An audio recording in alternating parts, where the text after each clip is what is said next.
R0라는 이야기를 좀 많이 합니다. 이게 바로 기초 감염 재생산수라고 이제 이야기를 하는데요. 이 말은 모든 인구가 감수성, 즉 질병에 걸릴 수 있다는 거죠. 내가 지금 백신 안 맞고 항체도 없고 난 이 질병 걸릴 수 있어요. 이런 사람이 있다고 가정을 할 때 감염성이 있는 환자가 감염 가는 기간 동안 직접 감염시킨 사람, 그러니까 내가 이 사람 통해서 감염이 아니라 나를 통해서 바로 감염시킬 수 있는 사람의 평균 인원수를 R0라고 이야기를 합니다. 근데 이거는 질병 고유의 것으로 질병마다 다르다고는 얘기를 하지만 그렇다고 해서 질병마다 똑같은 건 아니에요. 환경의 영향도 사실 굉장히 많이 받는 그런 거라는 거죠. 코비드-19이라고 하는 게 얼마나 감염을 시킬 수 있는지에 대해서 지금 도식화한 그 모식도이고요. 지금 보시면은 코로나는 1.4에서 3.3명을 평균적으로 감염시킬 수 있다고 합니다.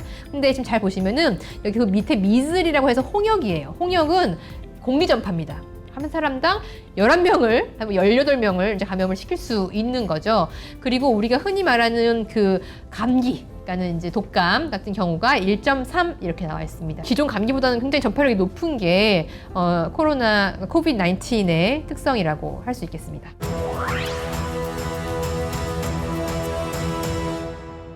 접촉자라고 하는 거는 아직은 이 사람이 지금 증상이 있는지 없는지 사실 모르지만 그 감염의 위험성이 있는 사람을 이야기를 하겠죠. 그래서 왜 이 사람이 중요하느냐? 잠복기라는 것이 있습니다. 그래서 증상은 안 나타나는데 이미 바이러스는 배출할 수 있는 거예요. 그럼 그 사람들을 통해서 이 접촉자들을 통해서 당연히 지역사회로 바이러스가 퍼질 수 있는 거죠. 증상 발현 48시간 전부터 이미 바이러스를 배출하고 있습니다.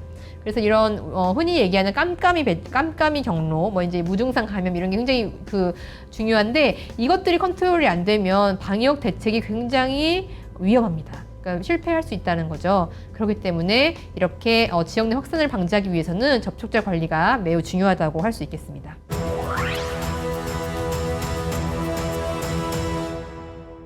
처음에 저희가 이제 그 코로나 이제 대응 방안을 얘기를 할 때는 확진자 한 명이 발생하면은 그 사람을 이렇게 다 격리병동으로 이송해가지고 1대1로 다 이렇게 막아주는 그런 시스템을 하다가 너무 많아졌잖아요. 너무 많아지니까 이제 경증의 사람들 혹은 무증상인 사람들은 아예 한꺼번에 이렇게 모아놓고 지금 진료를 하고 그다음 모니터링을 하고 이제 이런 생활치료센터를 운영을 했고요. 실질적으로 이 생활치료 운영센터를 통해서 굉장히 비용 대비 효율적으로 방역을 할 수 있었다라는 이제 평가를 하고 있습니다. 결국에는 이제 많이 나오는 이렇게 매스로 많이 나오는 그런 상태에서는 그 환자의 중증도를 파악을 하셔야 된다는 거고 특히 이렇게 경증이라든지 아니면 위험 요인이 없는 사람들, 좀 젊은 사람들 이런 사람들에 대해서는 같이 이렇게 진찰을 하면서 효율적인 분배가 필요하다라고 생각을 합니다.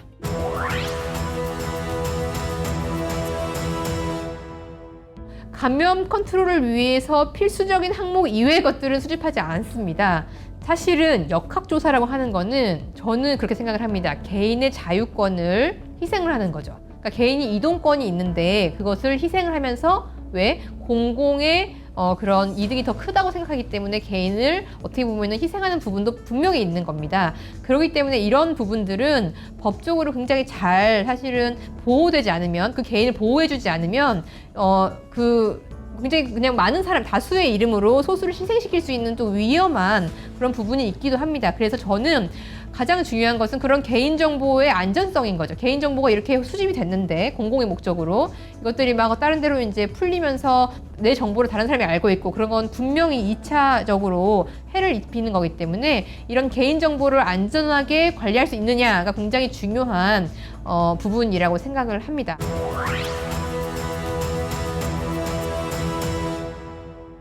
주기적인 업데이트가 중요합니다. 그래서 한 번으로 그냥 조사로 끝나는 게 아니라 그래서 이 사람이 이렇게 진단을 받아서 어떻게 추적이 돼서 어떻게 끝났다라는 부분들을 이제 계속 주기적인 업데이트가 필요합니다. 또한 이제 데이터 관리의 효율성까지도 좀 말씀을 드리자면 저는 일단 자동 입력 시스템의 도입이 필요하다고 생각합니다. 예를 들어서 이런 경우가 있어요. 분명히 남자분인데 아까 자세히 보셨으면 아시겠지만 그런 역학조사서에 임신 여부의 가능성에 대해서 얘기를 할 수 있습니다. 근데 분명히 성별은 남자로 체크되는데 임신 예스 이렇게 이제 되어 있는 경우 그럼 그거는 이제 정보가 더 이상 신뢰할 수 없다는 부분이거든요. 이런 부분을 이제 방지하기 위해서 입력할 당시에 그 로직에 맞지 않는 것들을 미리 걸러주고 그냥 컴퓨터가 대신 또 입력을 해줄 수 있는 그런 부분들. 그래서 컴퓨터 어시스턴트 하는 시스템이 도입이 돼야 굉장히 데이터 관리가 효율적이고요.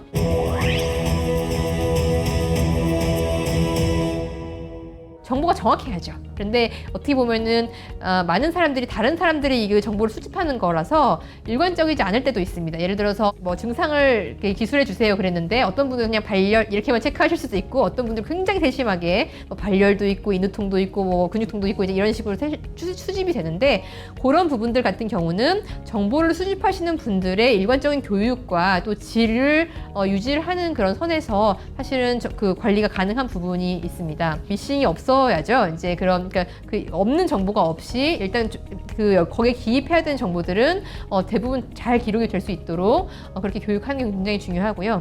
사실은 보건 관련 인력들이 제일 좋죠. 제일 뭐 좋은 거는 어떻게 보면 감염병을 전공하신 분이라든지 역학을 전공한 의사라든지 이제 이런 분들의 어떻게 그 활약이 굉장히 클 수밖에 없는 영역이긴 합니다.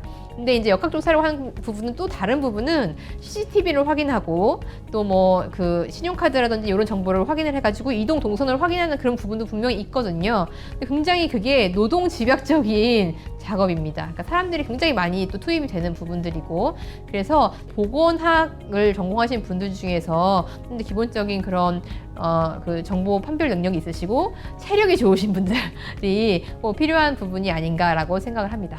굉장히 많은 일들이 일어납니다. 우리가 예측하지 못한 많은 일들이 일어나고 그러니까 그 많은 일들이 일어났을 때 그 담당을 누가 해야 되는지 그 책임자는 누구인지 그 소재가 명확하지 않으면 사실 어떤 데에서는 막 너도 나도 이렇게 막 달려드는 그러니까 그런 게 될 수도 있고 어떤 일들은 아무도 안 하려고 하는 이런 사실은 업무의 분배 상에서 문제가 될 수 있습니다. 그 개도국에서는 이미 지금 그런 질병과 그런 에피데믹을 경험한 다른 나라들의 사례를 참고해서 그 사례별로 일단 쫙 있을 수 있는 일들 다 보시고 그 어떤 일은 누가 한다, 어떤 일은 누가 한다라고 하는 그 체계를 갖추는 것이 가장 필요할 거라고 생각을 합니다.